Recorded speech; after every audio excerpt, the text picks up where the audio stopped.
Master. The word of the day is steadfast. Remember to use that. Kevin has given me the big flash there.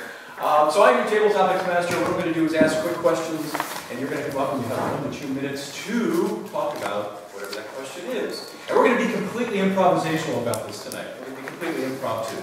How's that sound? Yeah! Yes. Yeah! Whoa. So what we're going to do is, I have no idea. I was just given this role like 3 seconds ago. No preparation time. So what we're going to do is ask just the audience. Whoever yells this out will be the person who is giving me my information. Give me a letter of the alphabet. Any letter of the alphabet. K. K. Give me a word that begins with K.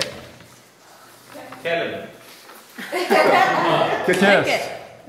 Kitchen. All right. So kitchen is the word that we're going to develop our question on. And Scott, would you come up and be my first contestant on the price of it? Yeah. So I'm going to talk about kitchen. I'm going to ask you a question about kitchen. I don't know what this question is yet, but we're about to formulate it. Tell me a little bit about the greatest creation that you have ever created in your kitchen at home. Thank you, sir. All right, Scott. I do love to cook, and I have a wonderful kitchen with all kinds of spices and things. And the thing that I worked on different types of things with my daughter was one of the things after I got divorced that I found was really nice to cook in the kitchen. It was like a communal thing to get there, and we would work on breads and things. But the best thing I had ever done was a souffle. It was a ham, cheese, and mushroom souffle. And after making them about 20 or so times now, having the perfect work, you whip all the egg whites up and up, and you get this super foamy thing. You think, what is this? And then you take all this other stuff, and that's on a whole different track, where you mix in cheese and a little tiny bit of ham, like a teaspoon, just a little bit, just for flavor. And you have to be steadfast and stay with it, because after you mix this together and keep it all light, you get it in the oven and you cannot touch it for 45 minutes. You can peek in with the light, but if you open the thing up, it will collapse and will not be the same. So what it is, it's like the lightest, fluffiest omelet you've ever had in your life. It's basically 5 eggs that take up this much space. That's wonderful. I love souffles.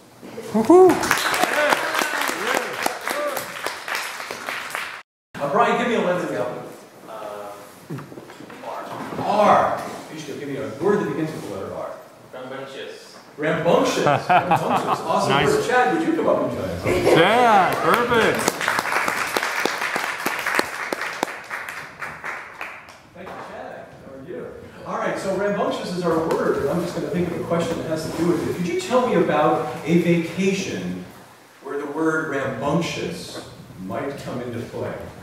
I am a college student, but I don't know what rambunctious means. Rambunctious meaning wild, kind of uninhibited. Okay. Rambunctious, okay. I'll say the most recent rambunctious vacation I had was with me and my father this summer, actually. We went to Japan. Well, I went to Japan and saw him there. He lived in Japan. And then we went to China afterwards. And China, in of itself, is rambunctious. Because in order to travel to China and to have a successful trip in China, you must be very educated and know what you're getting into. We arrived at the airport in Beijing, but we didn't have a way to get to our hotel. So already, off the bat, we waited perhaps 3 hours in the streets of Beijing trying to track down taxi drivers who would try to charge us 10 times the average price to get to our hotel. Rambunctious in of itself. Then after we would leave our hotel, we would encounter a couple or something like that where they would say that they were from a poor district and they wanted us to give them money to help them out. Didn't seem very convincing to me, but my dad was very convinced. I had to tell him, this is a rambunctious place, Dad. Be careful. Other than that, there were some other instances in China where the food was very rambunctious. I know, how can food be rambunctious? I took one bite out of this interesting vegetable and could not feel my mouth for the next 15 minutes. Apparently some sort of bitter pepper of sorts. I don't know what it was. But I had to remain steadfast and keep my mouth under control when I ate. I also had to be steadfast when we were climbing the Great Wall, which I thought was one of the greatest experiences that was rambunctious because not only did we actually climb it, but I get to meet some of the coolest people ever on some of those trips. Just a bunch of out-of-town Americans climbing this unrestored wall with nothing but weeds growing through the stones. It was beyond me. But, like I said earlier, China is very rambunctious, and that was the most rambunctious adventure I've ever had.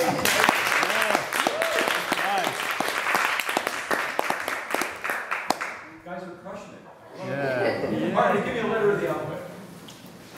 H. Joshua, give me a word that begins with H. A word that begins with H. Holler? Holler. Holler? Holler. Excellent. Larry. What is it? Larry, would you come on up and holler? Holler? Holler. Holler. H-O-L-L-E-R. Terrific, okay. Holler. Larry, ladies and gentlemen. Larry, all right, Larry.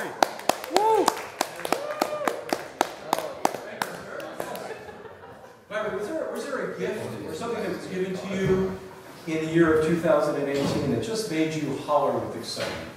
Holler with you. Yeah. Can I say a gift that I was given to myself? Brand new surfboard. Yeah. Woo-hoo! Yeah. A lot of people don't know about, well, maybe some of you do or know, but surfing is not just grab a board and go. When you get really into it, there's different sizes, shapes, thicknesses, weights, all these different components that go into it. The fins, everything. So, when you go to pick out a board, you've got to be very steadfast about the type of board you pick out or the conditions that you're going to be using it in. And so when I bought this board for myself, this gift, I was extremely happy, and I'm holler! Nice. How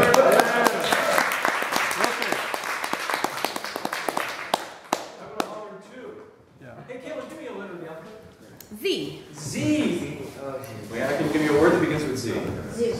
Zoo. Zoo. Okay. Nita, would you come up and let's talk about zoo?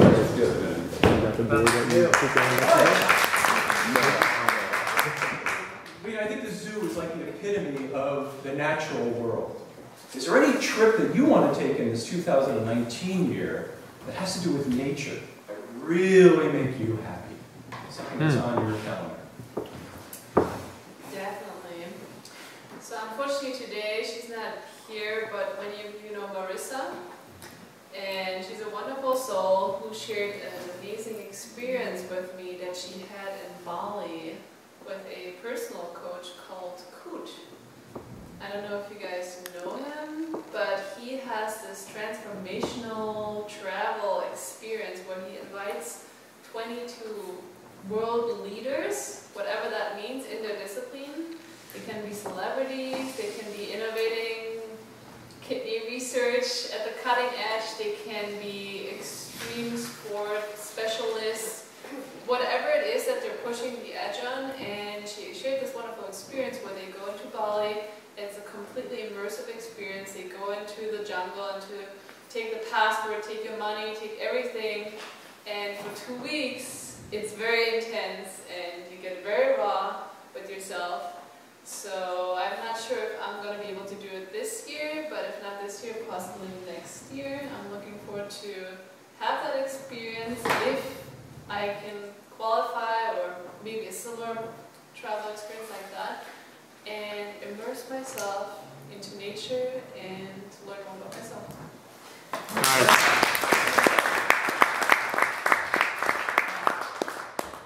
Could you give me a letter to the alphabet?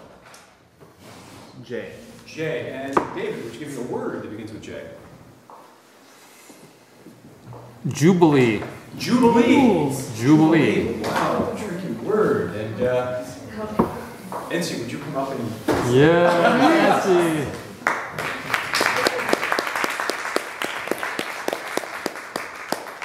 So Jubilee, party, happiness... Joyful. Joyful. Beyond joyful. Beyond Joyful celebration. There we go. Joyful celebration. Perfect. Terrific. Nancy, is there a goal in your 2019 that you think will bring you joy? Bring you jubilee, bring you jubilation, I guess. Jubilation. If you were to achieve that goal. Terrific. Thank you there. Yes. What a word. Believe me or not, to me, life is a celebration. Just being alive. Every morning, wake up, as I said, get out of the bed, and you know that you can get out of the bed on your feet, go out as steadfast as you can, because life is unexpected.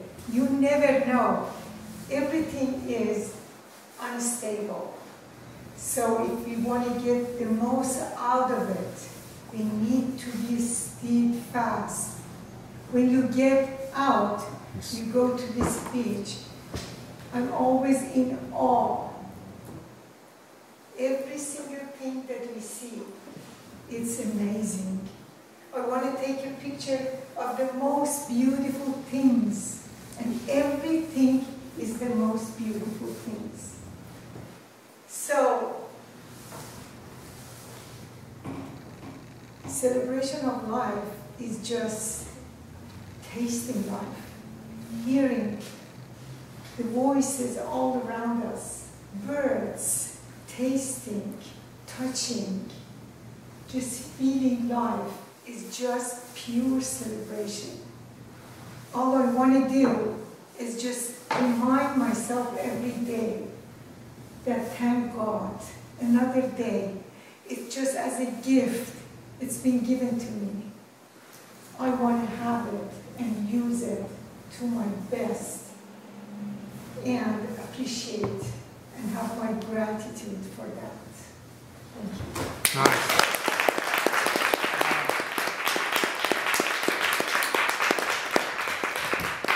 Could be the most motivating table topics we've ever had. Fiona, could you give me a letter of the alphabet? M. M. Shama, could you give me a word that begins with M? Mermaid. Mermaid. Mermaid. Kyle, would you join us for mermaid? All right.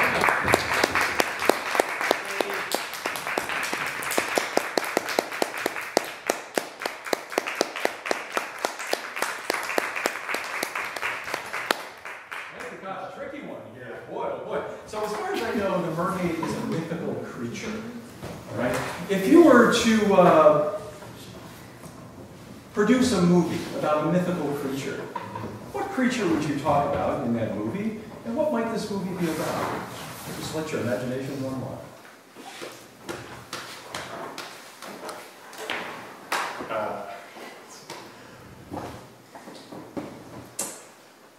If I was a director in a movie and I was creating a mythical sea movie, it would be about a group of mermaids. This group of mermaids would be swimming around in the Baja California area, through Cabo all the way up through Mexico and going through San Diego. They'd go into the San Diego Bay and they would always look up and see all the warships and say, what are they doing? And they would swim around and they would just see all these weird humans on these metal boats going, why are they doing this? Why don't they just go over here and swim? It's so much better to swim than just have metal boats sitting on top of an ocean. And as they swim around, they start to see some other humans on these weird boards, and they're like, what are these humans doing? They're on these weird floating boards. Why don't they just go in here and swim with the fish? And these mermaids eventually say, oh, I'm done with these humans. I'm just going to go and swim to the middle of the Pacific Ocean and build a colony. And they all live happy and swim with a bunch of fish. And that would be an amazing movie. That would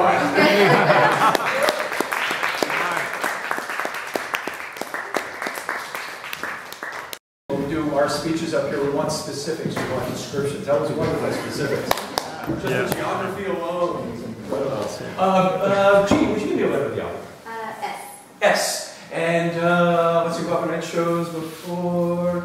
Joshua, just give me a word that begins with S. S. This is twice I've picked on you, too. Seal. Seal. Wow, Wow, I got keeping with the ocean theme. great sea creatures right in a row. Leanna, would you join us up here? All right, Liana.